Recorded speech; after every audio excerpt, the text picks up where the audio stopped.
¿Usted considera que existe un cártel inmobiliario liderado por Jorge Romero? Yo considero, por supuesto que no. A ver, si Jorge Romero... Muy bien, atención, ya me dio la respuesta. Si Jorge dijo el compañero que el cártel inmobiliario no existe. Víctor Mendoza, hermano de Luis Mendoza, a ver, uno la vez, por favor, luego no se hermano de Luis Mendoza, alcalde de Benito Juárez, está prófugo. Adelaida García, exdirectora general de Obras, está arrestada. Luis Vizcaíno, director general de Gobierno, sentenciado. José Ramón Mayaudón, subdirector de Servicios Generales, sentenciado. Ismael Isauro Chalico, exdirector de Administración, sentenciado. Emilio Sordo Saboy, exdirector de Desarrollo Urbano, prófugo. Nico René Arijaz, director general de Obras y Servicios, sentenciados. Cristian Bonruerich, alcalde de Benito Juárez, arrestados. Sofía Bonruerich, la hermana del exalcalde, arrestada. Y el que nos hace falta por arrestar y que ha sido el nuevo dirigente del PAN, Jorge Romero Herrera. Si Al Capone viviera, Acción Nacional lo hubiera puesto de presidente nacional de básicamente. Creo que no fue muy ecológico. Nos queda claro que la vamos a reciclar. No les importa absolutamente nada, pero qué bueno que mi compañero vino bien preparado, porque yo quisiera que él me enseñara, porque aquí el que acusa debería de probar. Están arrestados por la Fiscalía de la Justicia todos, de la Ciudad todos de los que acabas de enseñar, a mí me gustaría que me enseñaras una sola imputación contra Jorge Romero Herrera. Enséñame una sola imputación o una sola carpeta de investigación abierta contra el próximo presidente nacional. A ver, ambos.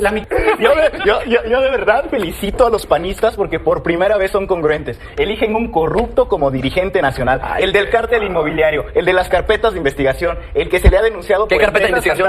Miren, todo el grupo político de Jorge Romero, hermano, pero es a ver, un corrupto. Los retrata de cuerpo entero, los describe perfectamente a los panistas y ni entre panistas se entienden.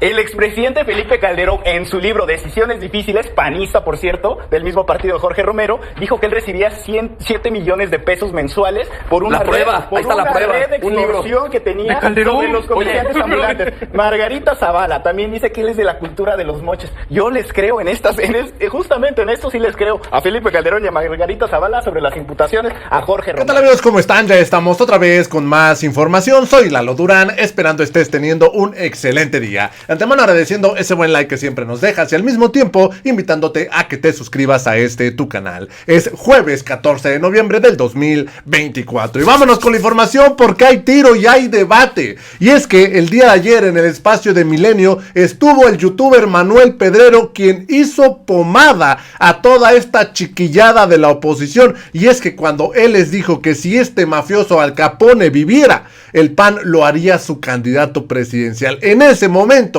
la fachiza Junior empezó a tartamudear de coraje. De verdad que se encendieron las cosas. Y Manuel Pedrero, hay que decirlo, muy tranquilo, cruzado de brazos, los hizo berrear de coraje. Vamos rápidamente a escuchar lo que sucedió porque el tema es la reelección de Rosario Piedra y también la elección de, elección entre comillas, porque la verdad es que fue un dedazo de Jorge Romero como presidente de Acción Nacional. Vamos rápidamente a escuchar, porque les digo, este youtuber de Manuel Pedrero hace pedazos a esta chiquillada de la oposición. Vamos a escucharlos.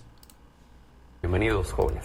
Buenas noches, Pedro. Gracias, Pedro. Comencemos por el tema más reciente, que es el de la CNDH. Sofía, ¿qué opinión te merece lo que vimos ayer en el Senado? Todavía hoy las primeras horas. Generalmente digo decepcionante, pero no sorpresivo. Esto sí me pareció sorpresivo por la forma en la que fue ejecutado. Vimos a un Noroña gritando, al presidente del Senado gritando, porque la oposición estaba colocando una mampara que finalmente lo que quería era asegurar un voto secreto. Vimos también que Adán Augusto López estaba tratando de entregar boletas, y él mismo lo aceptó, de entregar boletas que ya estaban marcadas a favor de Rosario Piedra Ibarra. Y la pregunta es, ¿por qué? ¿Cuál era la desesperación de ponerla ahí? Es un perfil tan cómodo, es una persona que finalmente ha dicho que es aliada de la 4T, y la labor de la CNDH es ser incómoda, es ser crítica, es cuestionar al poder cuando se violan los derechos humanos de la ciudadanía. Y Rosario Piedra Ibarra no ha hecho eso. Entonces, quizás por eso es que le surgía reelegirla. Manuel. Sí, mira, la Comisión Nacional de Derechos Humanos, al igual que muchas instituciones hoy necesarias para nuestro país, desgraciadamente se desvirtuaron en la época del neoliberalismo. Para empezar, la institución la crea Carlos Salinas de Gortari, eso como primer presidente, y hasta la llegada de Rosario Piedra tuvo más de 7 dirigentes, 7 titulares, todos ellos policías. Es curioso que la primera mujer civil que llega a la institución se haya enfrentado a una especie de digamos, cacería mediática y política, en concatenación que ya con los años que uno lleva en esto, por lo menos le hace levantar la ceja. Sobre todo en el sentido de que se le acusa a la Comisión Nacional de Derechos Humanos que ha sido omisa en los casos de militarización o de Guardia Nacional. Enfocan que estas dos instituciones, cuando hay quejas de derechos humanos, la Comisión Nacional de Derechos Humanos, presidida por Rosario Piedra, no avanza en los casos. Yo te voy a dar 2 datos desde que Piedra asumió la titularidad. Para empezar, de todos los casos relacionados a la Sedena, el 86% lo resolvió la Comisión Nacional de Derechos Humanos. Y en el caso de la Guardia Nacional, lo resolvieron más del 85%. Es decir, la narrativa per se de que la CNDH encubre una supuesta inexistente militarización, no tienen idea de lo que es la militarización en este país, no la conocen en otros países, no utilizan los términos de manera banal y conforme a la Guardia Nacional, va dirigido, entre otras cosas, para atacar la arquitectura de la estrategia de seguridad de la 4T. Entonces, de otra manera, yo no vería tan interesado al PRIAM en usurpar la titularidad y si quieren, entre otras cosas, una diferente titular de la CNDH, pues que consigan mayoría calificada y con todo el gusto del mundo. Miguel. Ay, qué interesante tema. Mira, de entrada creo que hay que movernos al origen, a cómo es electa primero Rosario Piedra hace poco más de 5 años, cuando llegó a ser presidente de la Comisión Nacional de Derechos Humanos por un fraude.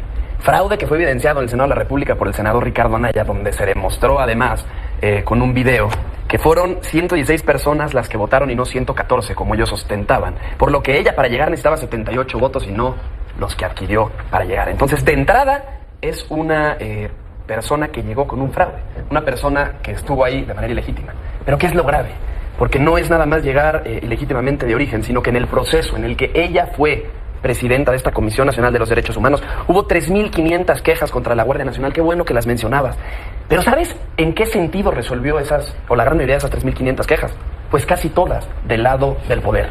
La Comisión Nacional de Derechos Humanos está creada, o en teoría está creada, para defender a las víctimas en este país.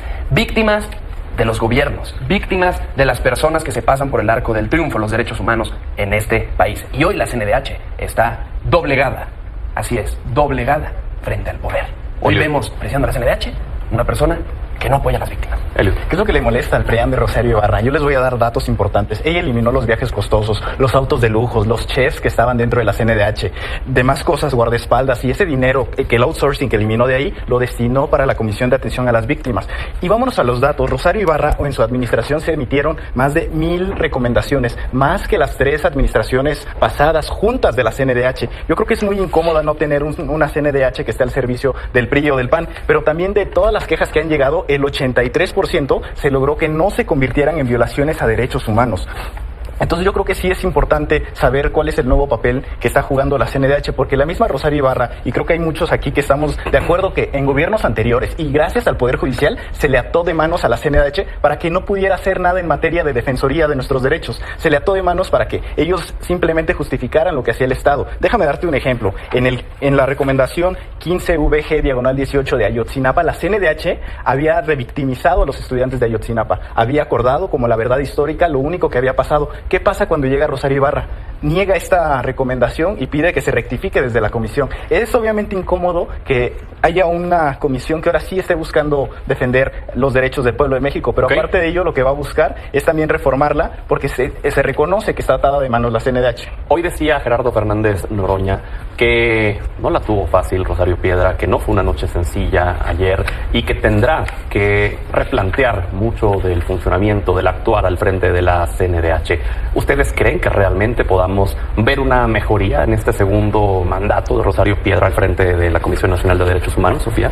No creo que haya un cambio porque no es necesario que lo haya. Rosario Piedra Ibarra está siendo apoyada por el grupo político que tiene la mayoría en este país, que apoya a la mayoría de las y los mexicanos, entonces no tiene ninguna necesidad de hacer ningún cambio. Es como algún alcalde o cualquier otro político corrupto que es de Morena o de la 4T, que no tiene la necesidad de hacer ningún cambio al respecto porque tiene el sello guinda al lado y eso es lo que lo respalda. Siguiente punto, Manuel nos daba un argumento que considero débil en cuanto a por qué estaba mal el actuar de la CNDH, porque finalmente fue un organismo que creó Salinas de Gortari. Salinas de Gortari también creó los apoyos de dinero directo a la ciudadanía y es algo que terminó adoptando la 4T. Entonces es un mal argumento decir que algo que crea Salinas de Gortari es automáticamente malo, porque sabemos que lo hizo un pésimo Bueno, yo no dije que era malo per se, nada más di el dato desde cuando inició ese era la CNDH. el argumento. Siguiente punto, se presumen las recomendaciones o las resoluciones, pero hay que entender qué son estas resoluciones. Significa que agarraron una denuncia y respondieron. No significa necesariamente que le dieron la razón a la ciudadana, el ciudadano, o que le acogieron, le respaldaron. Solamente significa que vieron el caso y respondieron. Que independientemente terminan sin ser vinculantes. Exactamente. Al final es algo... La CNDH es parecido a la ONU, de la que tanto se quejó el expresidente López Obrador, con justa razón, diciendo, bueno, pues muy bonito y todo, dan sus recomendaciones, pero al final, si nadie las toma en cuenta, pues no importa. La CNDH es algo representativo, pero aún así, considerando las resoluciones, que es lo que están presumiendo los panelistas aquí, que están defendiendo básicamente el actuar de la 4T, pues aún así no se sostiene ese argumento. Ok, Manuel. La naturaleza de mi trabajo me obliga a leer constantemente los medios de comunicación y me sorprende mucho que uno de los temas centrales que recientemente se han activado en la prensa de los Estados Unidos ha sido la CNDH en México. Si uno revisa recientemente los ejemplos y los intentos de desestabilización en democracias latinoamericanas, se darán cuenta que ya últimamente no es necesario dar los golpes de Estado con los ejércitos ni con las Fuerzas Armadas, sino a través de los organismos autónomos, de las instituciones desconcentradas, como también lo pretende ser la CNDH. Nada más para dar un claro ejemplo de qué es lo que pasa cuando la derecha secuestra ese tipo de instituciones. Termina gente, por ejemplo en Chile, en la dictadura de Pinochet, que llegó un pinochetista justamente a la institución de derechos humanos de Chile y no vieron en ningún momento las crisis, las desapariciones y los asesinatos de las Fuerzas Armadas a Chile. En el caso de México, primero estamos muy lejos de la fantasiosa dictadura que les encantaría vivir, porque si realmente viviéramos en una dictadura, muchos de los dirigentes políticos, por hechos, como lo vamos a estar a punto de hablar en unos minutos, estarían en prisión y no dirigiendo partidos políticos. A mí me llama mucho la atención el desamor, la efervescencia con la que el PRIAN se ha quedado con las ganas de quedarse con la titularidad de la CNDH. Y en mi experiencia personal, y puedo hablar a millones de mexicanos, cuando resulta ser malo para el PRIAN, suele ser bueno para México. Manuel Eliud, ¿creen que era el mejor perfil Rosario Piedra Ibarra para ser la titular de la CNDH? Esa es mi única pregunta. No, gracias. Creo que es Nacheli. Perfecto. Pero no nada más eso. Espera, ¿y por qué hubo todo este operativo de la bancada morenista? Es algo muy turbio. Bueno, eso se lo tendrá que Nacheli preguntar era a la Dan Augusto candidata que López estaba Hernández. respaldando la presidenta. Miguel, lo cual te habla, fíjate, Es interesante que estén hablando de esto, porque creo que sí es importante hablar de la capacidad que tengan las personas para tomar este tipo de responsabilidades o este tipo de cargos. Hemos escuchado a la 4T pregonar por todos lados que ellos buscan en su totalidad, o que la gran mayoría de lo que tengan sea gente que les sean leales y que no tengan o no se fijan al 100% en las capacidades. Esto nos hace notar precisamente la selección de Rosario Piedra al frente de la Comisión Nacional de los Derechos Humanos. Pues, ¿por qué seleccionaron a la peor evaluada de los 12 candidatos que había, que estaban mejores evaluados en conocimiento y en otros temas relacionados al propio ejercicio de ese encargo? Y además, otra cosa que a mí me encantaría que nos explicara aquí la gente que defiende a la 4T es por qué Rosario Piedra presentó también una carta de recomendación falsa. Esa es una pregunta que yo les... ¿Quieres responder, Manuel? A mí me parece excelente que se diga que la presidenta tenía una candidata y que al final haya resultado otra persona que no era la candidata de la presidenta, según la visión de la oposición, porque eso quiere decir que en México vivimos en una división de poderes y no en el presidencialismo absoluto que tanto se pregona desde los medios de comunicación. Bueno, y la narrativa que se menciona entre la gente... Machista, misógina, que es la candidata de López Obrador. Exactamente. Sí, pero ¿por qué no lo dicen abiertamente? Porque tiene... Ay, que no se vea tan yo claro. creo que el tema de la división de poderes va por ahí. Es muy evidente que quieren me alegra acumular muchísimo poder, y es lo que están haciendo. Continuemos para luego pasar con Eliud y cambiar el tema del Me PAN. alegra muchísimo que la escuela de Lili Telles esté proliferando en el PRIAN, porque eso asegura la permanencia de Morena durante décadas. Los dramaturgos tienen mucho futuro en este país. Pero en cuestión de derechos humanos, insisto, a ver, por poner un ejemplo, ¿qué ha logrado? Aprovechando el tema de Lili Telles, todo este show que se avientan nada más lo quieren traducir en capital político. Yo no veo, por ejemplo, una situación de confrontación política de la oposición con CNDH. Lo voy a decir porque esa es una de las ventajas de ser un periodista libre.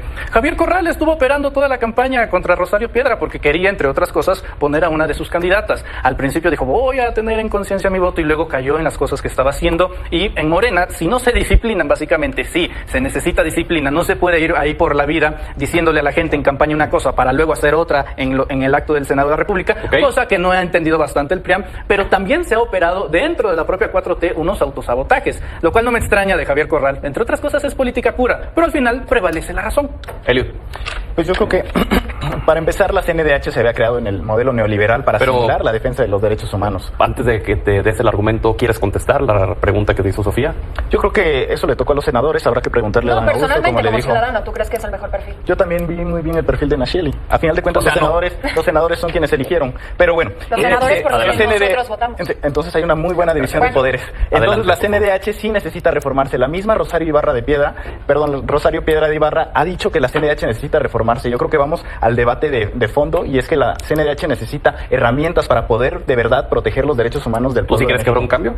Yo espero que sí haya un cambio. O sea, que deben haber cambios porque está mal. A ver, pasemos al tema del PAN. Creado porque se nos está con yendo Carlos Salinas. el tiempo y hay que hablar sobre esto. Entonces, Sofía, a ver, rápidamente les pido que sean concretos en estas intervenciones. Por favor, adelante. La designación, la elección de Jorge Romero, una decisión terrible del PAN. Misteriosamente los perfiles más fuertes, ¿no? Que eran Kenia López Rabadán, nos gusta o no, pero simplemente eran los perfiles más fuertes, Kenia López Rabadán, Damián Cepeda, y mágicamente, después de decir que estaban interesados en ser presidentes, desaparecen de la contienda, y luego no es una imposición que haya llegado Jorge Romero. Jorge Romero, que está tan manchado en corrupción, que el propio Calderón lo ha dicho, que recibía su grupo político 7 millones de pesos al mes de comerciantes ambulantes de la Ciudad de México. Jorge Romero, que creó el grupo político Los Ocean, es así como se hacían llamar, con Taboada, con el actual alcalde de la Benito Juárez, actual alcalde de la Miguel Hidalgo, y también Christian von Roerich, actualmente preso por el cártel inmobiliario. Entonces,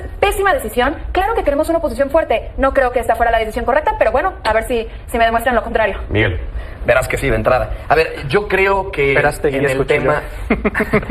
el tema interno de Acción Nacional, yo creo que se ve unidad. Yo creo que, de entrada, ves al partido Acción Nacional, que es el único partido en México que lleva a cabo elecciones internas. Eso, ojalá los demás partidos lo hicieran. Jorge Romero llega a... Sí, pero ¿quién vota en Morena, hermano? No más, no toda la militancia, querido, no toda la militancia. Pueblo de México. Jorge Romero llegó a la dirigencia. Acá en el PAN fue la mitad de la población. Menos de la mitad. Del PAN.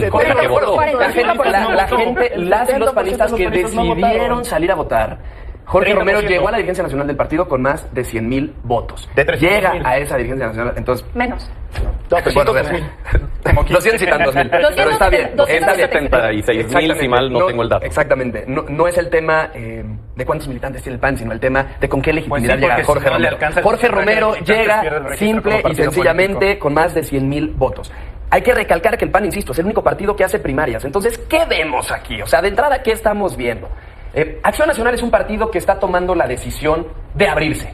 De ahora en adelante, el Partido Acción Nacional se va a abrir a la ciudadanía totalmente. Desde ahora, el que quiera ser militante del PAN no va a tener que pasar ningún proceso lento o burocrático para poder serlo. Esa es una de las primeras propuestas que yo entiendo fundamentales para poder renovar la oposición. No se abrieron a la ciudadanía? Porque los estatutos del partido así lo marcaban. ¿Qué hay que hacer en Acción Nacional? Que somos respetuosos de la ley para poder modificar una elección interna. Primero hay que hacer una modificación de estatutos misma que se va a estar haciendo en las siguientes semanas o en los siguientes meses para poder entonces abrir el proceso interno de Acción Nacional y que de ahora en adelante todos los cargos internos del partido sean elegidos por la militancia, por la gente, por la ciudadanía que quiera entrar al PAN. Se van a abrir las puertas del PAN y no nada más los cargos internos, sino también las candidaturas de Acción Nacional. Manuel. Yo le agregaría al comercial, usted puede convertirse en el próximo Genaro García Luna, llame ya. Miren, entre otras cosas, el sexenio Nacional de la mayor cantidad de homicidios en la historia del país. Yo tengo una pregunta. Adelante, porque se nos da el tiempo. Ojalá le preguntáramos a la gente de Sinaloa y de Guerrero qué opinan al respecto, pero bueno. Yo tengo una pregunta. ¿Usted considera que existe un cártel inmobiliario liderado por Jorge Romero? Yo considero, por supuesto que no. A ver, si Jorge Romero... Muy bien, atención, ya me dio la respuesta. Si Jorge Romero fuera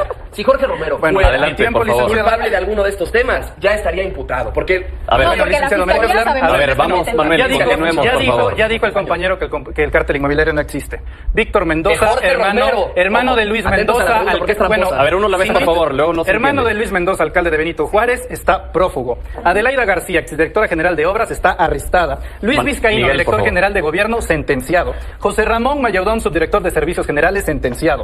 Ismael Isauro Chalico, exdirector de Administración, sentenciado. Emilio Sordo Savoy, exdirector de Desarrollo Urbano, prófugo. Nico René Arijaz, director general de Obras y Servicios, sentenciados. Cristian von Roerich, alcalde de Benito Juárez, arrestados. Sofía von Roerich, la hermana del exalcalde, arrestada. Y el que nos hace falta por arrestar y que ha sido el nuevo dirigente del PAN, Jorge Romero Herrera. Si Al Capone viviera, Acción Nacional lo hubiera puesto de presidente nacional de Básicamente. Creo que no fue muy ecológico. Nos queda claro que la vamos a reciclar. No les importa absolutamente nada. Pero qué bueno que mi compañero vino bien preparado, porque yo quisiera que él me enseñara, porque aquí el que acusa debería de probar. Pero están arrestados por la Fiscalía de la Justicia de la Ciudad de todos los que México. acabas de enseñar, a mí me gustaría que me enseñaras una sola imputación contra Jorge Romero Herrera. Enséñame una sola imputación de la mitad que presenté, carpeta de investigación abierta contra el próximo presidente nacional del partido. A ver, ambos. La cuestión es cuál es la necesidad de poner a alguien tan contra manchado. Jorge Romero Y Sofía, dejemos a Eliud hablar, por favor, que él sí fue ecológico y sí lo resumió en un solo papel. Yo de verdad felicito a los panistas porque por primera vez son congruentes. Eligen un corrupto como dirigente nacional. El del cártel inmobiliario, el de las carpetas de investigación, el que se le ha denunciado ¿Qué por carpeta de investigación? fantasmas. Miren, todo el grupo político de Jorge Romero, hermano, pero a ver, es un corrupto. tranquilos, Los por favor. retrata de cuerpo entero, los describe perfectamente a los panistas y ni entre panistas se entienden. El expresidente Felipe Calderón, en su libro Decisiones Difíciles, panista, por cierto, del mismo partido de Jorge Romero, dijo que él recibía 7 millones de pesos mensuales por una red de extorsión que tenía sobre los comerciantes ambulantes. Margarita Zavala también dice que él es de la cultura de los moches. Yo les creo justamente en esto sí les creo a Felipe Calderón y a Margarita Zavala sobre las imputaciones a Jorge Romero. A ver, les vamos a dar 10 segundos, literal 10 segundos para una última intervención, para que no se queden con las ganas de una última participación. 10 segundos, Sofía. La cuestión es sí, no tiene acusaciones concretas en su contra Jorge Romero, aún así está manchado y no hay necesidad de que el PAN lo hubiera puesto ahí cuando quieren Ya renovarse. se acabaron los 10 segundos, Manuel. El PAN, con Jorge Romero en su presidencia, le ha garantizado a Morena la presidencia de la República hasta 2070. Eliud. Se dan mucho de golpes en el pecho a los panistas, pero deberían ponerse a pensar a quién tienen de dirigente nacional, un corrupto que nos representa perfectamente. Miguel. La realidad, y déjenme, le soy muy sincero. Lo único que estamos viendo aquí es que estos señores buscan distraer a la gente de la realidad violenta y grave que vive en este país. Gracias por haber estado con nosotros. Nos vemos la siguiente. Fíjense nada más cómo este chamaco, este güerejo, pues trata de defender lo indefensible. Y es que, vaya, ¿qué necesidad de poner a alguien tan manchado como Jorge Romero de presidente del PAN?